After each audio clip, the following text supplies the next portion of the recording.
Capítulo 1. La tierra y la unidad de los hombres.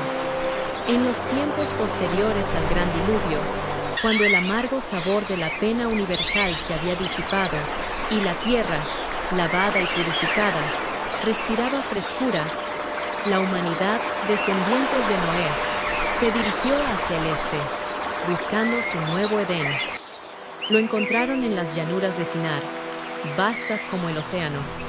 Era una tierra prometida, no dada desde los cielos, sino conquistada con trabajo, donde el suelo fértil se extendía como una alfombra dorada, y el Tigris y el Éufrates fluían como cintas de plata, recordatorios de la fuerza dadora de vida que se abrió paso a través de la muerte.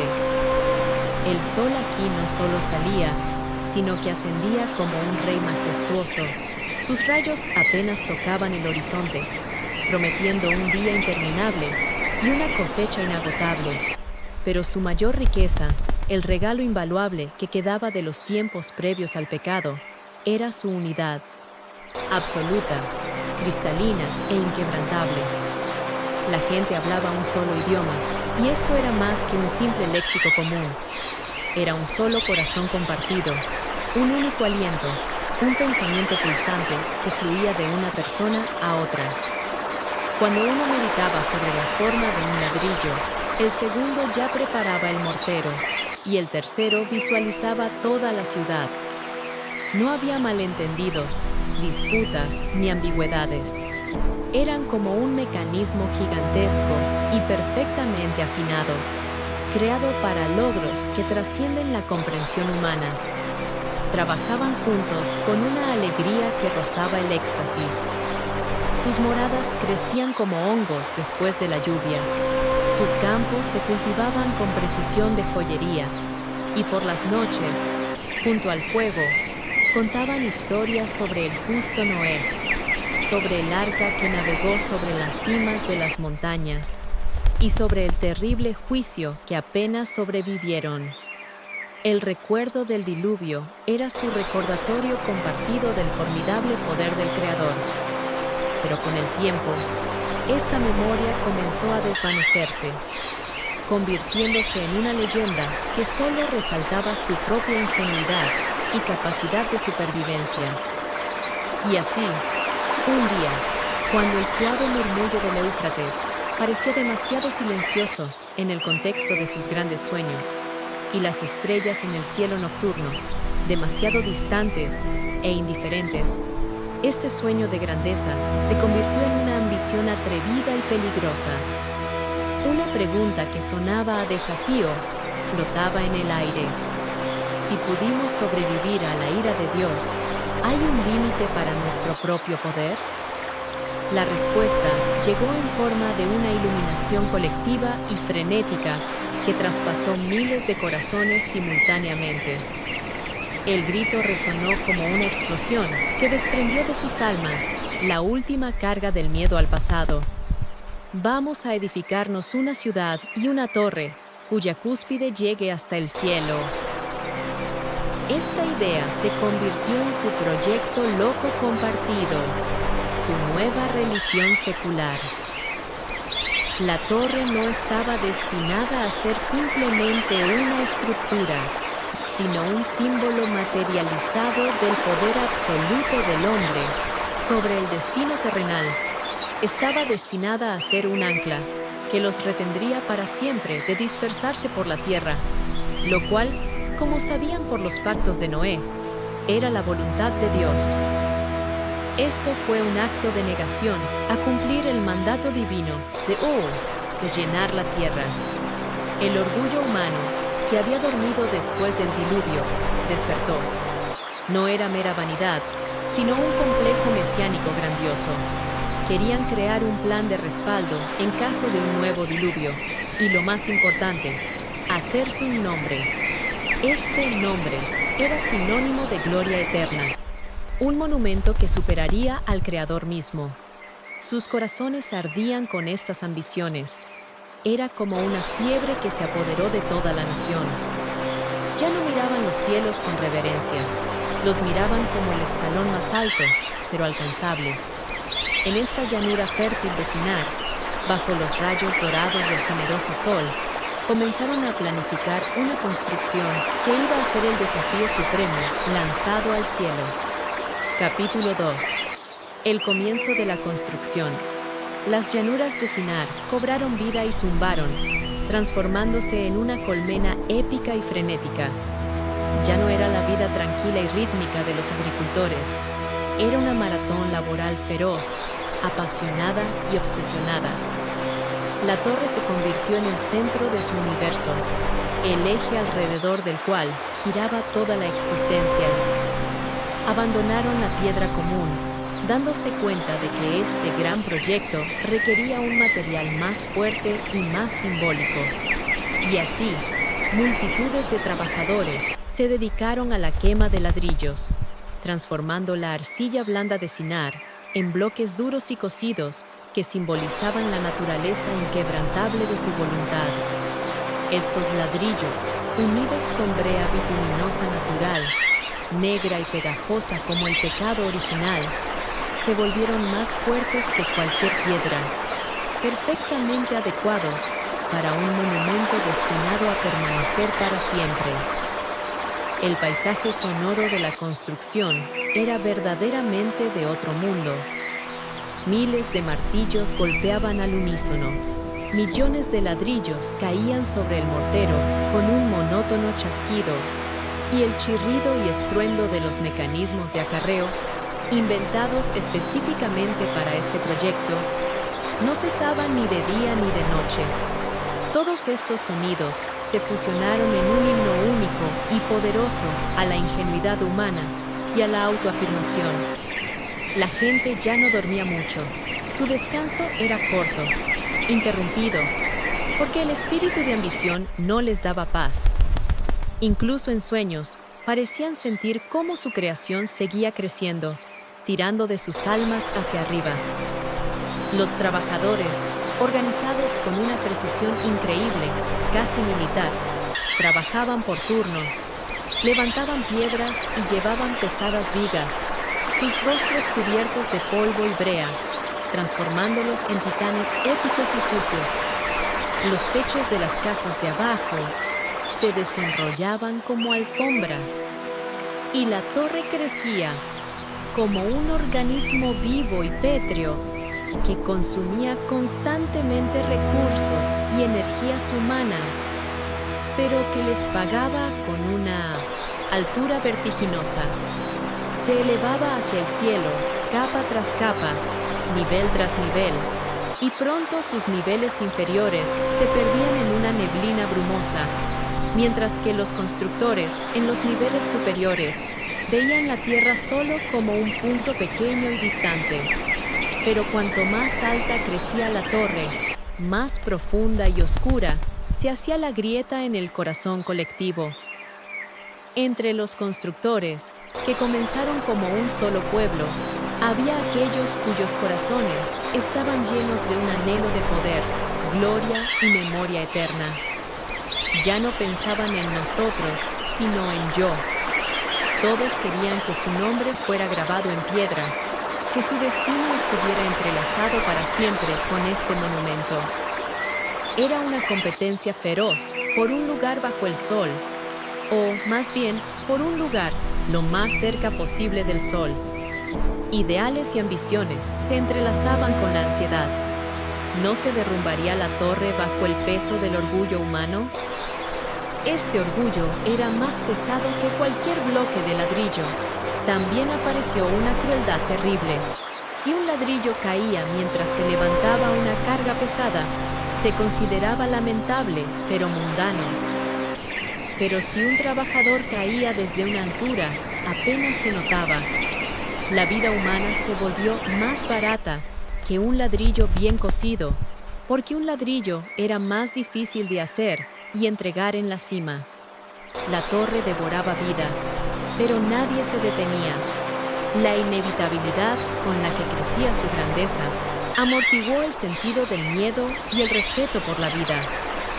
Todos estaban obsesionados con un objetivo: llegar al cielo para demostrarse a sí mismos y al mundo que ellos mismos eran la cúspide de la creación. Ellos, recién salvados del agua, ahora estaban desafiando la fuente misma de su salvación, construyendo su torre sobre el fundamento del orgullo y el olvido. Capítulo 3. El cielo cerca, el corazón lejos de Dios. La torre se acercaba a su apogeo, traspasando no solo las nubes, sino también la conciencia misma de los constructores. Cada metro que los separaba del suelo era un paso hacia una transformación psicológica llena de grandeza engañosa.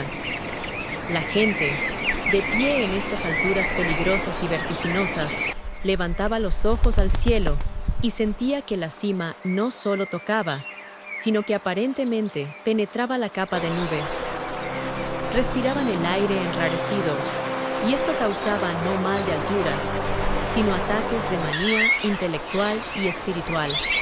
La tierra de abajo se convirtió en un mundo insignificante, como un juguete, donde solo correteaban aquellos que carecían del coraje o el intelecto para ascender. Fue allí, a la altura donde la voz del viento ahogaba la voz de la conciencia, donde comenzaron a sonar entre ellos susurros peligrosos y heréticos, que pronto escalaron a discursos fuertes y convencidos. Nosotros mismos nos convertiremos en dioses. Crearemos un nuevo orden. Esto ya no era construcción por seguridad. Se convirtió en construcción por usurpación. Soñaban con que cuando llegara un nuevo diluvio, no solo sobrevivirían, sino que ascenderían a la cumbre para arrojar el agua ardiente de Dios de vuelta a su rostro, demostrando su completa autosuficiencia. El orgullo cegó sus corazones como el sol abrasador y desconocido. Olvidaron que fue Él, el Señor, quien salvó a su antepasado, que fue su misericordia lo que les permitió repoblar la tierra. La gratitud se desvaneció, convirtiéndose en un sentimiento de resentimiento. Resentimiento porque alguien pudiera estar por encima de ellos en absoluto. Sus voces llenaron el aire, fusionándose en alabanza a sus propias habilidades, a su propio pensamiento de ingeniería, a su propia unidad y no al Señor. En cada nuevo nivel, no erigieron altares, erigieron placas de mármol con sus nombres, glorificando el genio de la humanidad. La torre se convirtió en un gigantesco tambor de oración solidificado que llevó el mantra de la autodeificación a los cielos. Miraron sus manos y vieron en ellas poder divino, no un regalo. Sintieron que ellos mismos eran la ley, la fuente, el alfa y la omega de su nuevo mundo. Sus corazones se alejaron de Dios por miles de kilómetros, aunque físicamente se acercaban a sus cielos solo por docenas de metros. Este contraste fue aterrador. Sus ojos espirituales fueron cegados por la ilusión del logro. Los constructores de arriba se consideraban una nueva aristocracia del espíritu, separada de la tierra pecaminosa y baja. Comenzaron a crear reglas que contradecían todos los pactos divinos. Su moral se volvió tan flexible e inestable como el viento en la cima de la torre. Ya estaban planeando cómo desde esta fortaleza celestial gobernarían el mundo que quedaba abajo, estableciendo sus propias leyes despiadadas. Su búsqueda de grandeza se convirtió en una verdadera oncología espiritual que amenazaba no solo a ellos, sino a todas las generaciones futuras. Eran más peligrosos que los pecadores antes del diluvio, porque estos últimos pecaron por ignorancia, mientras que estos pecaron a sabiendas y descaradamente, con el testimonio del juicio de Dios en su memoria. Capítulo 4. Castigo y la confusión de lenguas. El silencio en los cielos era engañoso. El Señor no necesitaba el rugido del trueno o los destellos de los relámpagos para tomar nota del orgullo humano. Contempló esta construcción frenética desde la altura del amor incomprensible y la justicia dolorosa. Sus ojos, que veían no solo ladrillo y brea, sino también los pensamientos oscuros y endurecidos en la profundidad de cada alma, eran como fuego, lleno de pena y amargura. Pena porque su creación, apenas salvada, había vuelto al camino de la autodestrucción, y justicia, que exigía intervención para detener este suicidio espiritual, esta epidemia de orgullo, antes de que se volviera irreversible. He aquí, son un solo pueblo, y sus planes son orgullosos. Sus corazones se han apartado de mí. Resonó la voz en las cámaras celestiales. Esto es solo el comienzo de sus intenciones. De ahora en adelante, no conocerán obstáculos en su autodeificación. Debo descender para que no alcancen tal unidad en el mal, que sería peligrosa para su propia existencia. Fue un acto de misericordia disfrazado de juicio, una operación quirúrgica para salvar el alma humana de su propia tiranía. Y entonces el Señor descendió, pero no destruyó la torre con fuego. Su llegada fue no física, sino metafísica, tocando el tejido mismo de la comunicación humana. De repente, en el momento álgido de su trabajo, en medio del himno unificado de los constructores, algo se rompió. El cielo no se agrietó, sino que el lenguaje se agrietó. Fue una sensación terrible e instantánea, como si ocurriera un destello corto y doloroso en el cerebro de todos, interrumpiendo todas las cadenas lógicas. Las palabras que alguna vez fueron unidad cristalina pura se convirtieron en caos. Cuando el capataz gritó, «¡Pásame la brea!», su ayudante escuchó, «¡Grita al búho!» o «¡Rómpete la pierna!». Los sonidos eran familiares, pero el significado ajeno, hostil, incomprensible. Fue una cacofonía dolorosa que mató no el cuerpo, sino la mente y el alma. La gente comenzó a gritar, no por ira, sino por pura y desesperada confusión. Se miraron las caras, buscando respuestas, pero solo vieron allí el reflejo de su propio terror. El pánico estalló en la torre. Los trabajadores que no podían entender la orden de cambiar la carga, comenzaron a discutir, y sus voces, que alguna vez se fusionaron en una canción, ahora divergían en disputas salvajes e ininteligibles. Las piedras cayeron, no por un golpe divino, sino destruidas por órdenes mal entendidas y la pérdida de coordinación. Alguien soltó la cuerda, alguien tiró demasiado fuerte, y ahora las primeras víctimas de esta catástrofe lingüística se precipitaron, estrellándose contra la base de la torre. Este fue un castigo que no requirió fuerza física, solo un toque en la raíz misma del orgullo humano, su unidad, su pensamiento compartido. Dios confundió sus lenguas, y las palabras, destinadas a ser puentes, se convirtieron en muros infranqueables, erigidos dentro de sus propias almas. Capítulo 5. Dispersión y el fin de la gran torre. El caos que estalló en la torre descendió rápidamente sobre la ciudad que habían construido tan minuciosamente para permanecer unidos para siempre. Fue el amanecer de la dispersión dolorosa. Un alboroto caótico y multilingüe reinó en el sitio de construcción, donde aquellos cuyos oídos aún reconocían fonemas familiares intentaron desesperadamente encontrarse. Familias, clanes, equipos, todo se desmoronó, derrumbándose como ladrillos secos. La tragedia más profunda radicaba en el hecho de que nadie podía entender por qué su amigo más cercano, hermano o hijo, de repente comenzó a decir tonterías. Fue como una locura que se apoderó de toda una nación. Las personas, habiendo perdido la unidad, ya no podían cooperar.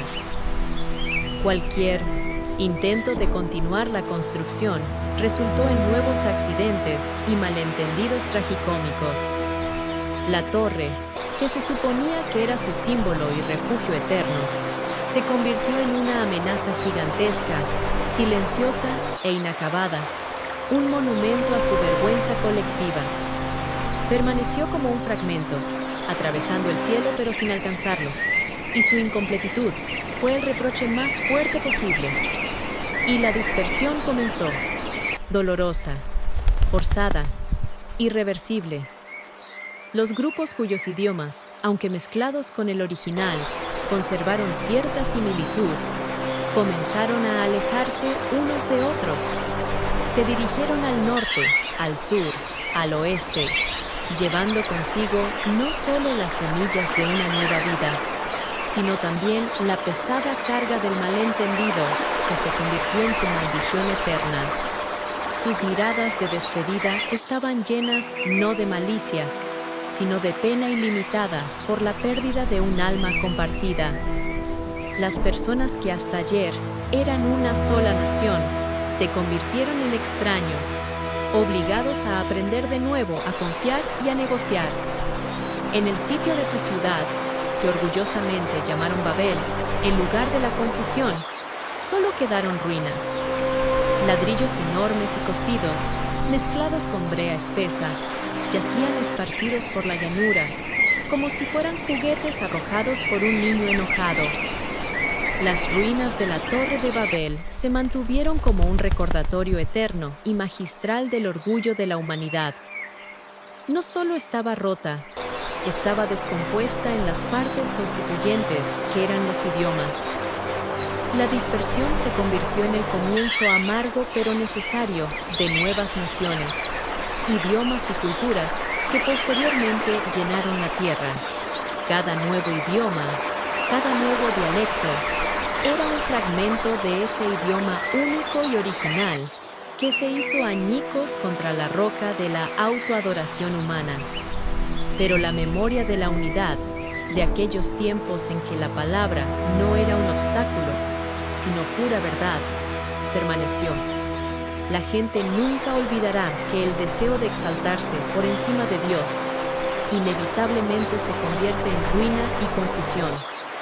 Y cada piedra que no encontró su lugar en la torre inacabada cuenta en silencio esta épica y sagrada historia de orgullo y sus consecuencias irreversibles y universales, que todavía resuenan en cada disputa y cada malentendido entre naciones.